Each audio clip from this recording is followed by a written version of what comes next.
Judges chapter 3. Ang mga natira sa lupain. Hinayaan ni Lord na mag-stay sa lupain ang ibang mga bansa para itest ang mga Israelites na hindi naka-experience makipaggera sa Kanaan. Ginawa niya ito para turuang lumaban ng bawat generation ng mga Israelites, lalo na yung mga walang experience na lumaban sa gera. Ito ang mga naiwan sa lupain: ang 5 city sa Philistine, ang lahat ng Canaanites, ang mga Sidonians, at yung mga Hivites na nakatira sa mga bundok ng Lebanon mula sa Mount Baal Hermon hanggang Hamath Pass. Nandun sila para itest kung susunod ba ang mga Israelites sa mga utos ni Lord na sinabi niya kay Moses at binigay sa mga ninuno nila. Kaya namuhay ang mga Israelites kasama ang mga Canaanites, Hittites, Amorites, Perizzites, Hivites at Jebusites. Pumayag silang mapangasawa ng mga anak nila, yung mga taga roon, at sumamba sila sa mga Diyos-Diyosa ng mga taong yon. Si Othniel. Gumawa ng masama ang mga Israelites laban kay Lord. Kinalimutan nila si Lord na kanilang Diyos at sumamba sila sa mga Baal at sa mga Asherah. Dahil dito, nagalit si Lord sa kanila at pinabayaan niya silang masakop ni King Cushan Rishathaim ng Mesopotamia. 8 years silang naging under nito. Pero nung humingi ng tulong ang mga Israelites kay Lord, nagpadala siya ng magliligtas sa kanila. Si Othniel na anak ni Kenaz at pamangkin ni Caleb. Bumaba sa kanya ang spirit ni Lord at naging leader siya ng Israel. Nakipaglaban siya sa hari ng Mesopotamia at sa tulong ni Lord, natalo niya ito.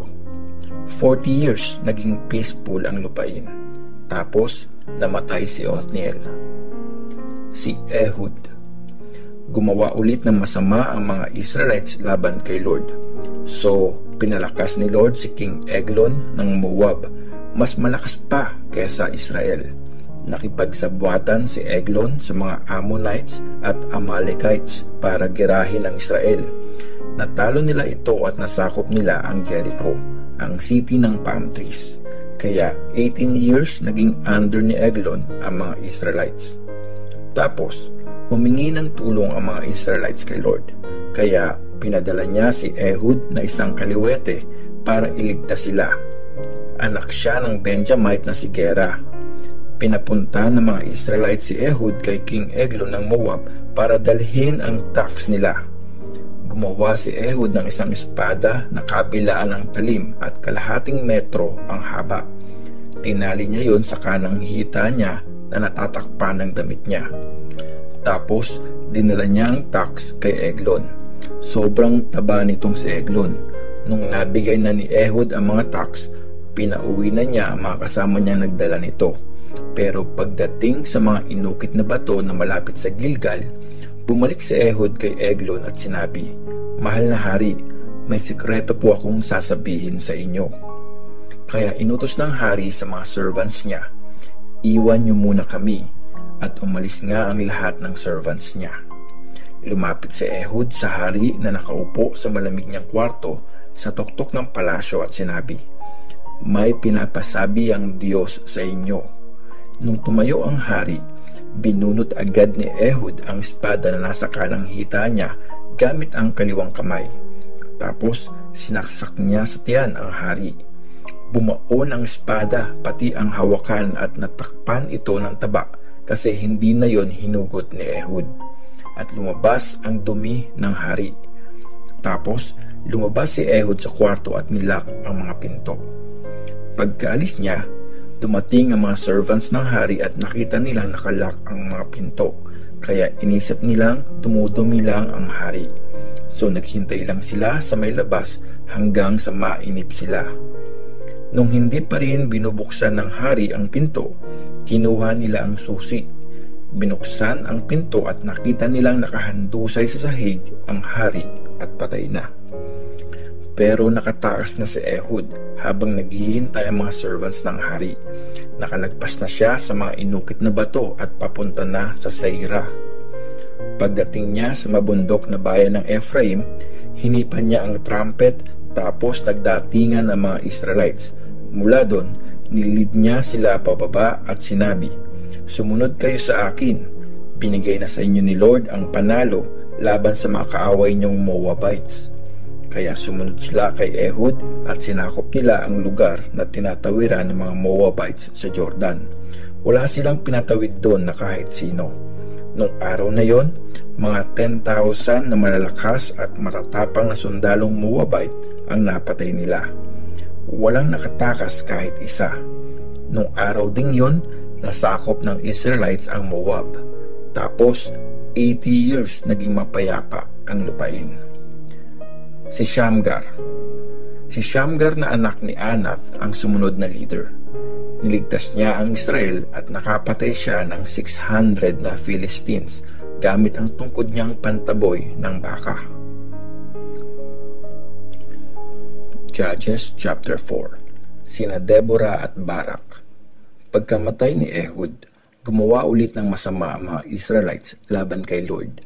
Kaya pinabayaan ni Lord na sakupin sila ni Jabin ng Hazor, isang haring Canaanite. Si Sisera ang commander ng army niya.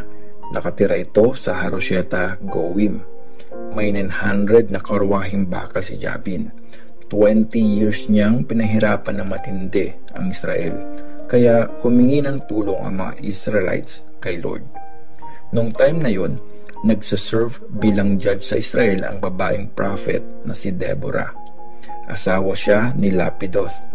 Lagi siyang nakaupo sa ilalim ng palm tree na nasa pagitan ng Ramah at Bethel, dun sa mabundok na bayan ng Ephraim. Pumupunta sa kanya ang mga Israelites para siya ang mag-decide sa mga problema nila. Isang araw, pinatawag niya si Barak na anak ni Abinoam at taga Kedesh sa Naphtali. Sabi niya, "Inuutos sa iyo ni Lord na Diyos ng Israel. Kumuha ka ng 10,000 na lalaki sa mga tribe ni Naphtali at Zebulun. Tapos, isama mo sila sa Mount Tabor.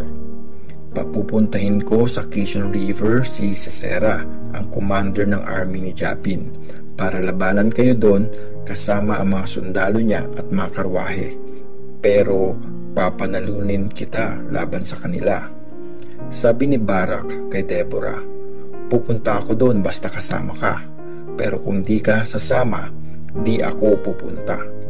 Sumagot si Deborah, "Sige, sasama ako sa iyo. Pero hindi ikaw ang marirecognize sa panalong ito. Kasi sa kamay ng isang babae ibibigay ni Lord si Sisera." Tapos tumayo si Deborah at pumunta sa Kedesh kasama si Barak.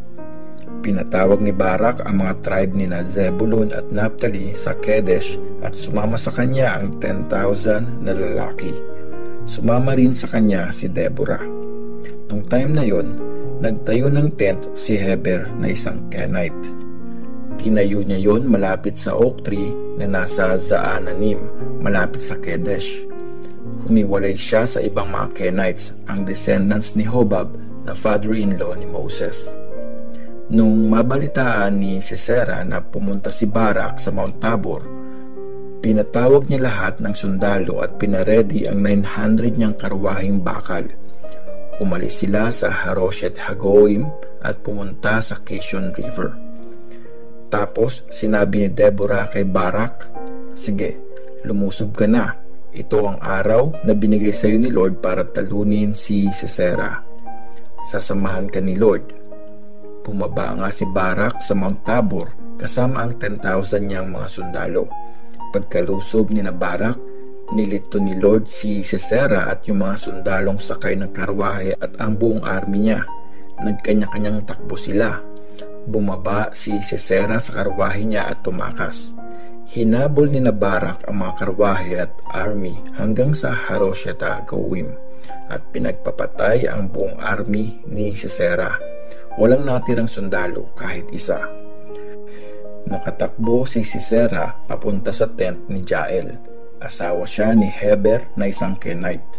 Magkaibigan kasi si King Jabin ng Hazor at ang pamilya ni Heber.